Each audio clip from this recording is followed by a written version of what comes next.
बिस्मिल्लाहिर्रहमानिर्रहीम बिस्मिल्लाहिर्रहमानिर्रहीम रब्बि ज़िदनी इल्मा। आज का जो लेक्चर हम बना रहे हैं, शुरू कर रहे हैं, वो है चैप्टर 6 पे, और इसमें हमने जो है डिस्कस करना है problem 6-10।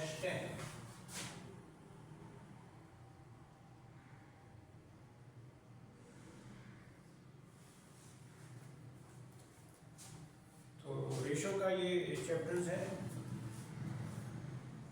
LB company has been using LIFO inventory. The company is required to disclose the replacement cost of its inventory and replacement cost of its cost of goods sold on its annual statement. Selected data for the year ended 2011 are as follow. Ending account receivable less allowance for doubtful account 25,000. Ending account receivable net 4,80,000. Ending inventory LIFO estimated replacement cost 9 lakh 5,17,000. Net sales 36,50,000. Cost of goods sold estimated replacement cost 31,50,000. 28,50,000.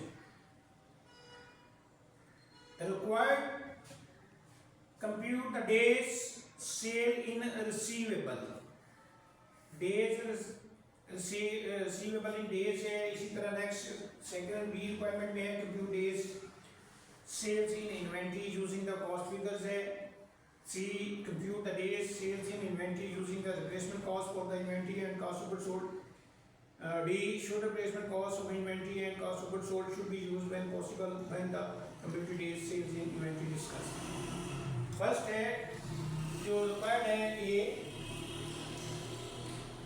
days sale in receivable. Days sales in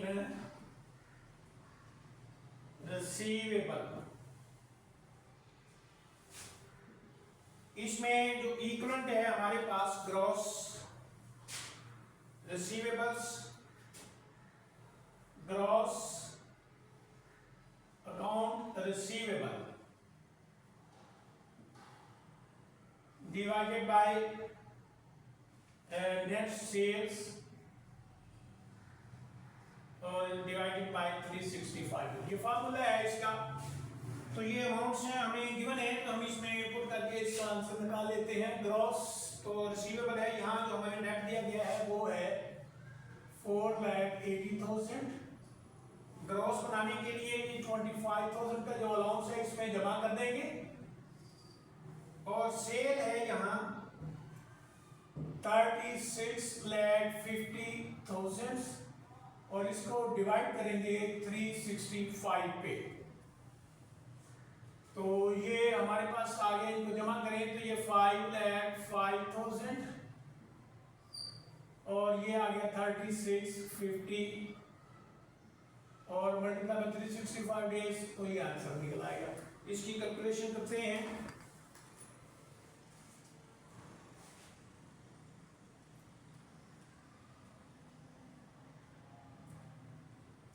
तो इसका जो answer निकला है हमारे पास वो है 50 days 50.5 days.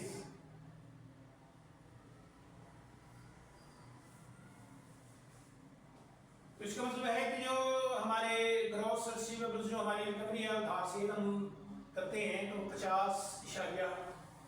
50.5 days में हमें वो रिकवर हो जाती है। सेकेंड रिक्वायरमेंट है इसमें days sale in inventory cost figure using days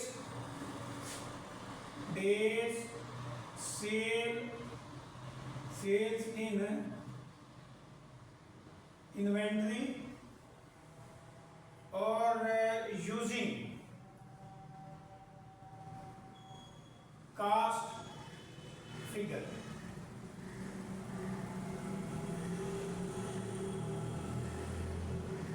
cost figure से हमने इसको लेना है, तो फार्मूला आ गया इसका एंडिंग इन्वेंटरी,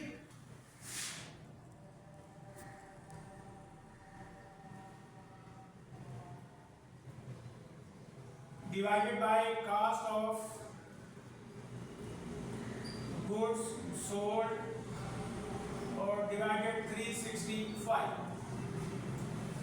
तो यहां अगर हम देखते हैं तो हमारे पास जो है 575 lakh 70,000 ending inventory. CGS cost basis पे हम ले रहे हैं और सीजीएस जो है वो है 28 लाख, इसमें मल्टीप्लाई में 365 कर लें, इसको डिवाइड भी कर सकते हैं, मल्टीप्लाई भी कर लें, तो आंसर दोनों का सेम आएगा। तो इसकी कैलकुलेशन हम करते हैं।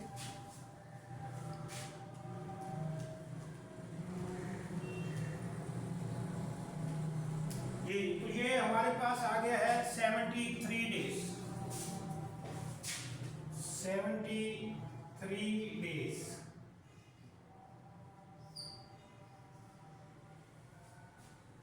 जी नेक्स्ट आ गया हमारे पास सी।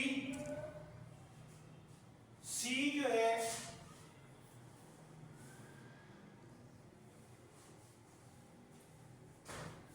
डेज से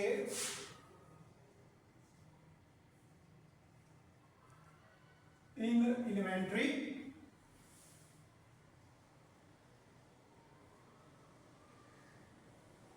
और यहां यूजिंग हमने लेना है यूजिंग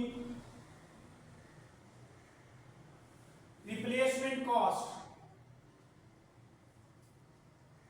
वहां हमने ये कॉस्ट फिगर से लिया था और यहां उसमें रिक्वायर्ड किया है कि हमें जो है रिप्लेसमेंट कॉस्ट बेसिस पे जो है इसकी कैलकुलेशन करके बताएं।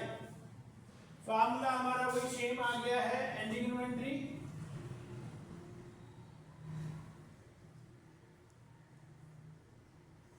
तो यहां रिप्लेसमेंट कॉस्ट आएगी और divided by cost of goods sold, ये भी रिप्लेसमेंट कॉस्ट लेंगे और इसी का वही डिवाइडेड 365। तो यहां इसकी फिगर्स पुट करते हैं तो ये अमाउंट है, यहां एंडिंग इन्वेंटरी जो गिवन है वो कह रहा है 9 लाख है। सीजीएस जो है रिप्लेसमेंट पे वो है 31 लाख और ये 365, इस पे डिवाइड करके इसको निकाल लेते हैं। तो ये कैलकुलेट करते हैं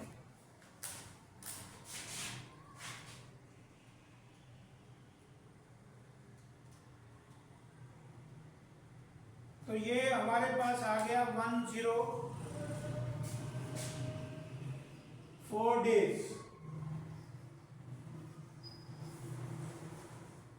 तो यहां रिप्लेसमेंट में यहां ये देखें कि यहां हमारे जो है इन्वेंटरी रिप्लेस यहां हो रही है 73 डेज पे और अगर रिप्लेसमेंट को हम देखते हैं तो वहां 104 है।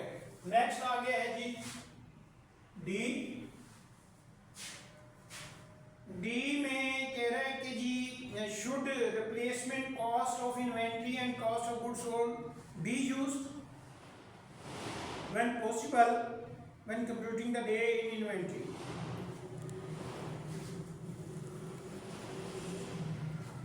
रिप्लेसमेंट जो कॉस्ट है शुड नॉट बी यूज्ड, इसको जो है शुड रिप्लेसमेंट कॉस्ट should